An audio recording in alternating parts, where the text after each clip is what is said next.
नमस्कार विद्यार्थी मित्रांनो, पायथागोरसचे प्रमेय मधील आपण सराव संच 2.1 बघणार आहे।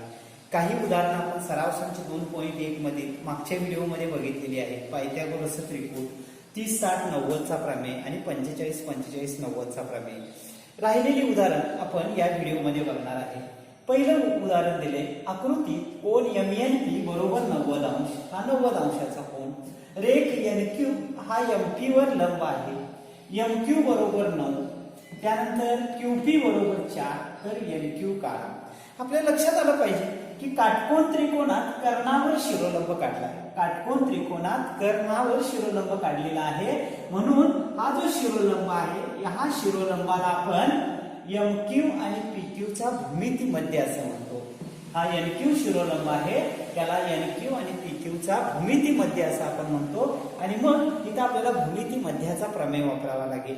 मग आपण पहिल्यांदा काय लिहिणार, आकृतीत काटकोन त्रिकोण MNP मध्ये रेख NQ लंब रेख MP दिलेला आहे ते लिहिलं, म्हणून रेख NQ हा कर्ण MP वरील शिरोलंब आहे, म्हणून भूमिती मध्याच्या प्रमेयानुसार किंवा एवढंच विधान लिहून भूमिती मध्याच्या प्रमेयानुसार लिहिलं तरी चालेल। आता काय भूमिती मध्याचा प्रमेय, तर हा भूमिती मध्य म्हणतोय आपण। मग भूमिती मध्याचा वर्ग NQ वर्ग बरोबर MQ गुणिले PQ। बघा, MQ गुणिले PQ, कर्णाचे जे दोन भाग होतात त्यांचा गुणाकार बरोबर भूमिती मध्याचा वर्ग। मग आता इथं माहित असलेल्या किमती घालूया। MQ ची किंमत आहे 9, PQ ची किंमत आहे 4, मग 9 गुणिले 4 36 मिळेल आपल्याला। NQ वर्ग बरोबर 36। मग 36 कुणाचा वर्ग आहे, तर 36 हा 6 चा वर्ग आहे। दोन्ही बाजूचा वर्ग काढून टाकायचा म्हणजे वर्गमूळ घ्यायचं, याच्यावरून आपल्याला मिळेल NQ बरोबर 6। NQ म्हणजे हा जो भूमिती मध्य आहे तो मिळेल 6। इथं लिहूया आपण वर्गमूळ घेऊ।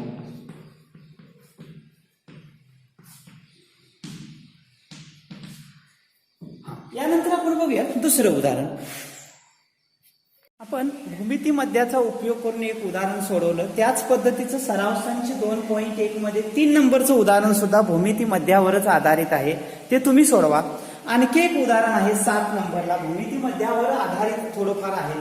बघा, त्रिकोण आकृतीत कोन DFE हा 90 अंशाचा कोन, रेख FG लंब रेख DE, FG हा DE वर लंब आहे, GD बरोबर 8, म्हणजे हा GD 8 दिलाय, FG बरोबर 12, तर EG काढा, त्यानंतर FD काढा आणि EF काढा, म्हणजे हे 3 बाजू काढायचे आहेत। पहिल्यांदा आपण बघा, काटकोन त्रिकोणात कर्णावर शिरोलंब काढलेला आहे। काटकोन त्रिकोणात काटकोनातून कर्णावर शिरोलंब काढलाय, त्यामुळं FG हा या दोघांचा भूमिती मध्य होईल, EG आणि GD या दोघांचा भूमिती मध्य होईल, म्हणून भूमिती मध्याचा प्रमेय वापरायचा। FG वर्ग बरोबर DG गुणिले GE। ह्या भूमिती मध्याच्या प्रमेयाने आपण पहिल्यांदा EG ची किंमत काढूया। इथं लिहितो मी, बघा प्रमेय।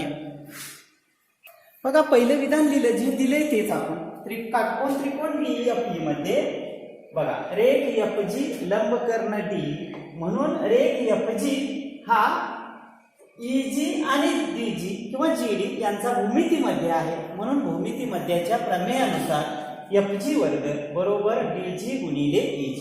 आता इथे किमती घालूया। FG ची किंमत किती दिली आहे बघा, 12, 12 चा वर्ग बरोबर GD दिले का बघा, GD 8 दिले, 8 गुणिले EG। मग 12 चा वर्ग होईल 144 बरोबर 8 गुणिले EG, गुणिले 8 इकडे घेतलं, 144 भागिले 8 बरोबर EG। आता इथे भाग घालूया, 8 ने 144 ला भागूया आपण।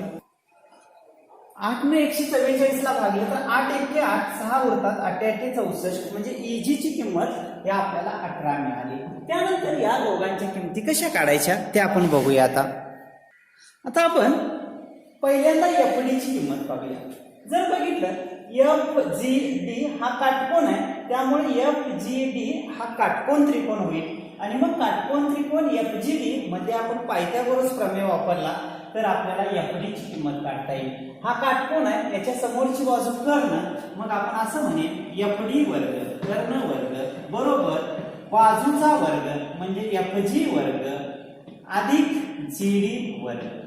मग FG ची किंमत आपल्याकडे आहे 12, 12चा वर्ग अधिक GD ची किंमत आहे 8, 12चा वर्ग अधिक 8चा वर्ग. 12चा वर्ग 144 आणि 8चा वर्ग 64. काय बेरीज येईल बघा, 4 आणि 4 8, 6 आणि 4 10, 0 हाचा 1, 1 आणि 1 2. FD वर्ग बरोबर 208. मग FD ची किंमत काय मिळेल आपल्याला, दोन्ही बाजूचं वर्गमूळ घेऊया आपण. बघा आपण काय केलं इथं, FD बरोबर म्हणजे याचं वर्गमूळ FD वर्गमुळात 208. मग 208 चे आपण दोन अवयव पाडले, ते अवयव मिळतील तुम्हाला 16 गुणिले 13. या दोघांचा गुणाकार केला तर 208 मिळेल. मग 16चं वर्गमूळ 4 आणि वर्गमुळात 13. FD बरोबर 4 वर्गमुळात 13 ही तुम्हाला किंमत मिळाली.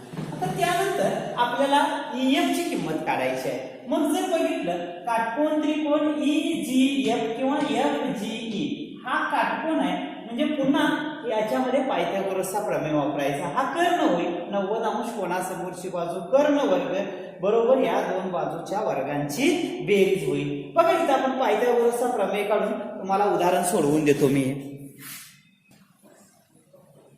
बघा इथं आपण पायथागोरसचा प्रमेय वापरलाय.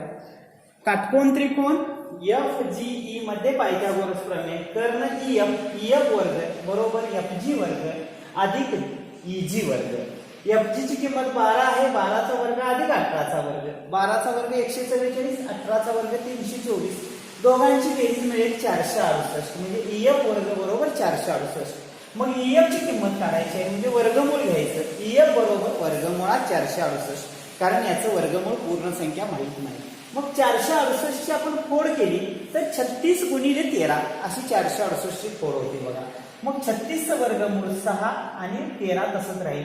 EF ची किंमत 6 वर्गमुळात 13. यावरून आपण तिन्ही किमती काढल्या. EG बरोबर 18, FD बरोबर 4 वर्गमुळात 13 आणि EF बरोबर 6 वर्गमुळात 13. ह्या तिन्ही किमती आपण काढल्या.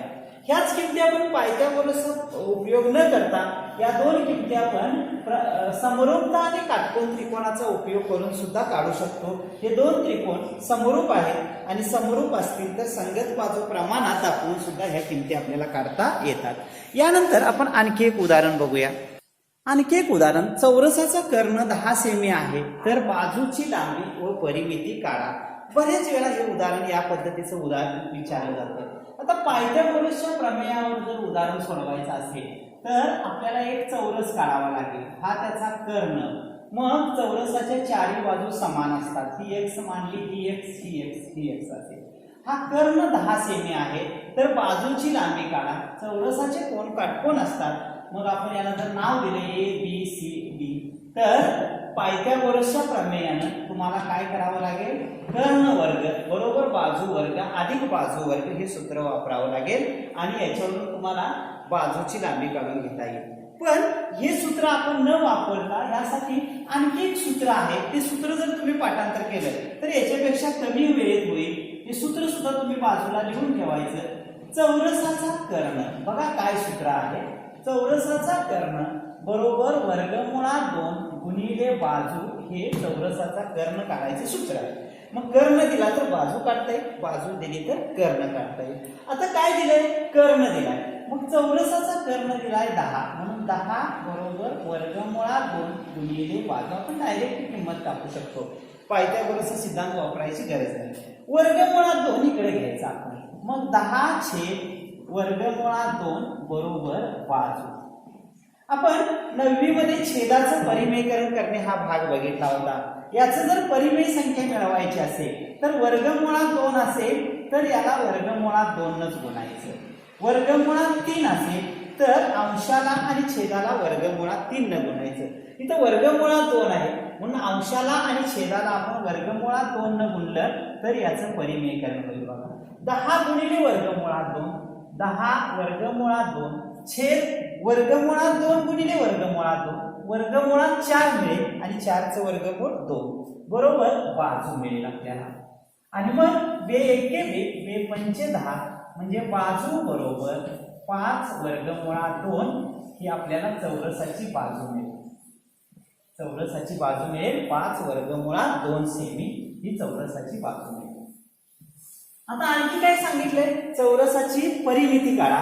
मग चौरसाची परिमिती काढायचं सूत्र, चौरसाची परिमिती काय सूत्र, चौरसाचे चारही बाजू सारखे असतात म्हणून चौरसाची परिमिती 4 गुणिले बाजू, हे चौरसाची परिमिती काढायचं सूत्र. आता बाजूची किंमत फक्त घाला, 4 गुणिले 5 वर्गमुळात 2, 4 गुणिले 5 वर्गमुळात 2 म्हणजे 4 पंचे 20 वर्गमुळात 2 चौरस सेमी, हे आपल्याला मिळेल चौरसाची परिमिती. या सूत्रानं जर सोडवलं तर तुमचं कमी वेळेमध्ये उदाहरण सोडवता येईल. यानंतर बघा आणखी एक उदाहरण सोपं आहे. एका आयताची लांबी 35 सेमी आणि रुंदी 12 सेमी आहे, तर त्याच्या कर्णाची लांबी काढा असं दिलेलं आहे. मग आपण एक आयत काढलाय बघा, या आयताला नाव दिलं ABCD, दिलेला नाही आयत पण आपण काढला. ABCD हा आयत आहे म्हणून इथं पहिले विधान दिलं, समजा ABCD हा आयत आहे, दिलेला आयत आहे. आयताचा प्रत्येक कोन काटकोन असतो हे आपल्याला माहित आहे. प्रत्येक कोन ABCD हे सर्व कोन काटकोन असतात. आयताचा प्रत्येक कोन काटकोन असतो म्हणून हा जो मिळालेला त्रिकोण आहे, त्रिकोण ABC हा त्रिकोण काटकोन त्रिकोण होईल, कारण B कोन 90 अंशाचा होईल.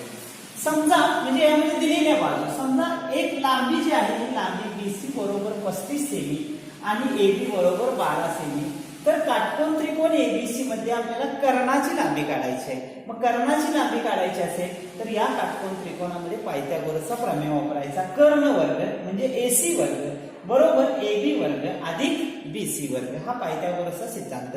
महत्वाचा आहे पायथागोरसचा सिद्धांत, बऱ्याच वेळा तुम्हाला वापरावा लागेल. हे उदाहरण प्रकरण सोडून सुद्धा अनेक प्रकरण जे बाहेर आहे दुसरे, त्याच्यामध्ये सुद्धा हा प्रमेय वापरावा लागतो. AC वर्ग बरोबर AB वर्ग अधिक BC वर्ग. आता AB वर्ग म्हणजे 12चा वर्ग, AB ची किंमत दिली आहे 12, त्यानंतर BC ची किंमत 35, मग 12चा वर्ग अधिक 35चा वर्ग, 12चा वर्ग 144, 35चा वर्ग 1225, बाजूला गुणाकार केला तरी चालेल. AC वर्ग बरोबर 1369. मग 1369 कुणाचा वर्ग आहे, तर तो 37चा वर्ग आहे. याच्यावरून AC बरोबर 37 आणि आयताच्या कर्णाची लांबी मिळेल आपल्याला मग 37 सेमी. याच पद्धतीनं पायथागोरसचा जो सिद्धांत आहे त्याचा आपल्याला उपयोग असा वेगवेगळ्या प्रकारे करता येतो. बघूया आपण आणखी एक उदाहरण. बघा आणखी एक उदाहरण आपल्याला दिलेलं आहे. PRM काटकोन त्रिकोण दिलेला आहे आणि M हा QRचा मध्यबिंदू आहे. कोण PRQ बरोबर 90 अंश, तर सिद्ध करा PQचा वर्ग, हा PQचा वर्ग बरोबर 4PM वर्ग, 4PM वर्ग वजा 3PR वर्ग, हे सिद्ध करायचं आहे. बघा आपण आता हे सिद्ध करायचं असेल तर सिद्धता द्यायची. त्रिकोण PRQ हा जर पूर्ण त्रिकोण घेतला तर PRQ मध्ये हा 90 अंशाचा कोन, त्याच्या समोरची बाजू कर्ण, मग PRQ मध्ये आपण पायथागोरस प्रमेय वापरायचा म्हटलं तर कर्ण म्हणजे PQ वर्ग. काय होईल बघा, PQचा वर्ग बरोबर PR चा वर्ग अधिक RQचा वर्ग, हा इथं पायथागोरसचा प्रमेय होईल. याला नंबर मी देतो 1. या त्रिकोणामध्ये पायथागोरसचा प्रमेय वापरला आपण. त्याचप्रमाणे आपल्याला हा एक लहान काटकोन त्रिकोण मिळतोय बघा, PRM. मग काटकोन त्रिकोण PRM मध्ये पायथागोरस प्रमेय काय होईल, PM वर्ग बरोबर PR वर्ग अधिक RM वर्ग, हा पायथागोरसचा प्रमेय होईल. PM वर्ग बरोबर PR वर्ग अधिक RM वर्ग, हा पायथागोरसचा इथं प्रमेय होईल. R हा M हा QR चा मध्यबिंदू आहे असं दिलेलं आहे. M हा QR चा मध्यबिंदू आहे, त्यामुळं RQ ची किंमत जी आहे ती RQ ची किंमत RM च्या दुप्पट असेल किंवा MQ च्या दुप्पट असेल. ते विधान कसं लिहिता येईल बघा. बघा इथं काय लिहिलं आपण, M हा RQ चा मध्यबिंदू असल्यामुळं RM ची किंमत RQ च्या निम्मी मिळेल. RM बरोबर 1/2 RQ, कारण इथे लिहिलं M हा RQ चा मध्यबिंदू आहे. मग RM ची किंमत 1/2 RQ 2 मध्ये टाकायची. काय होईल बघा, PM वर्ग बरोबर PR वर्ग अधिक RM ची किंमत 1/2 RQ आणि याचा वर्ग आहे म्हणून RQ वर्ग. कशावरून, 3 व 2 वरून असं म्हटलं तरी चालेल. आता PM वर्ग बरोबर PR वर्ग अधिक 1/2 चा वर्ग 1/4 RQ वर्ग. 4 न जर प्रत्येक पदाला गुणलं, इथं 4 न इथं 4 न इथं 4 न गुणलं तर हे 4 निघून जाईल आणि मग आपल्याला काय मिळेल बघा, 4pm वर्ग बरोबर 4pr वर्ग अधिक rq वर्ग. म्हणजे इथं 4 न गुणलं, इथं 4 न गुणलं, इथं 4 न गुणलं तर 4 ला 4 निघून जाईल. इथं आपण लिहूया 4 ने गुणून, त्याला नंबर दिला मी 4. आता आपण काय करायचं बघा, हे जे 4 नंबरचं विधान आहे आणि हे 1 नंबरचं विधान आहे, 4 आणि 1 या दोन विधानांची आपल्याला वजाबाकी करायची आहे. बघा आपण काय केलं, हे समीकरण मिळालं आपल्याला इथं 4 न गुणल्यानंतर, बरोबर. हे 4 नंबरचं समीकरण आणि 1 नंबरचं समीकरण, पायथागोरसचा प्रमेय, या दोघांची वजाबाकी केली. म्हणजे बरोबर चिन्ह 4pm वर्ग वजा pq वर्ग, इकडची दोघांची वजाबाकी, ह्याच्यातून हे वजा केलं. बरोबर हे पहिल्यांदा लिहिलं 4pr वर्ग अधिक rq वर्ग वजा pr वर्ग अधिक rq वर्ग. मग वजा न गुणलं की ही चिन्ह बदलणार, ही बाजू आहे तशी 4pm वर्ग वजा pq वर्ग बरोबर 4pr वर्ग अधिक rq वर्ग, वजा न गुणलं की वजा pr वर्ग वजा rq वर्ग, अधिक rq वर्ग वजा rq वर्ग निघून गेलं तर इथं 4pm वर्ग वजा pq वर्ग बरोबर 4pr वर्ग वजा 1pr वर्ग, 4pr मध्ये 1pr गेले 3pr वर्ग. मग पुढच्या स्टेपला काय केलं बघा, अधिक 3pr वर्ग इकडे आणला आणि वजा pq इकडे नेला, अधिक इकडे आणल्यानंतर वजा 3pr वर्ग झाला आणि वजा pq इकडे नेल्यानंतर अधिक झाला. हेच आपल्याला सिद्ध करायला सांगितलेलं होतं बघा. फक्त देताना त्याने असं दिले pq वर्ग बरोबर 4pm वर्ग वजा 3pr वर्ग, pq वर्ग बरोबर 4pm वर्ग वजा 3pr वर्ग. अशा पद्धतीनं आपण हे सोडवू शकतो. सराव संच 2.1 तुम्ही पूर्ण करा आणि यानंतरचा जो पुढचा भाग आहे अपोलोनियसचा प्रमेय किंवा सराव संच 2.2 या वर्षीच्या सिलेबस मधून आपल्या पूर्णपणे कमी केलेला आहे. बघा मगाशी आपण चौरसाच्या कर्णावर एक उदाहरण घेतलं होतं, त्याच पद्धतीनं समभुज त्रिकोणावर सुद्धा एक उदाहरण विचारलं जातं. सराव संचामध्ये हे उदाहरण आहे, समभुज त्रिकोणाची बाजू 2 या आहे तर त्रिकोणाची उंची काढा. इथं सुद्धा आपण पायथागोरसच्या प्रमेयाचा उपयोग करायचा नाही. पायथागोरसच्या प्रमेयामध्ये 30, 60, 90 मापाचा प्रमेय जो आहे त्याचा उपयोग करून हे सोडवायचं आहे. पण यापेक्षा आपण इथं सुद्धा एक सूत्र लक्षात ठेवायचं. काय सूत्र आहे बघा, तर समभुज त्रिकोणाची उंची काढायचं सूत्र आहे. समभुज त्रिकोणाची उंची बरोबर काय सूत्र आहे, तर वर्गमुळात 3/2 गुणिले बाजू, हे समभुज त्रिकोणाची उंची काढायचं सूत्र आहे. मग इथं आपण डायरेक्ट किंमत घालूया, वर्गमुळात 3/2 गुणिले बाजू आहे 2a, 2 ला 2 निघून गेला तर आपल्याला a गुणिले वर्गमुळात 3, a वर्गमुळात 3 ही समभुज त्रिकोणाची उंची मिळेल. बघा समभुज त्रिकोणाची उंची काढायचं सूत्र. आता समभुज त्रिकोणाचं क्षेत्रफळ काढायचं सुद्धा एक सूत्र आहे. काय बघा, समभुज त्रिकोणाचे क्षेत्रफळ काढायचे सूत्र हे सुद्धा लक्षात ठेवा. समभुज त्रिकोणाचे क्षेत्रफळ वर्गमुळात 3/4 गुणिले बाजूचा वर्ग, हे सुद्धा कदाचित विचारलं जाऊ शकेल. म्हणजे इथं पायथागोरसच्या प्रमेयाचा उपयोग न करता हे थोडक्यात या पद्धतीनं तुम्ही सोडवू शकताय. सराव संच 2.2 किंवा यानंतरचा जो पायथागोरसच्या प्रमेयाचा जो भाग आहे प्रकरणाचा, तो आपल्याला या वर्षी पुरता सिलेबस मधून कमी केलाय. त्यामुळं एवढंच प्रकरण तुम्हाला आहे. सराव संच 2.1 तेवढाच भाग आहे, त्याचाच तुम्ही संकीर्ण फक्त सोडवा. Okay, thank you.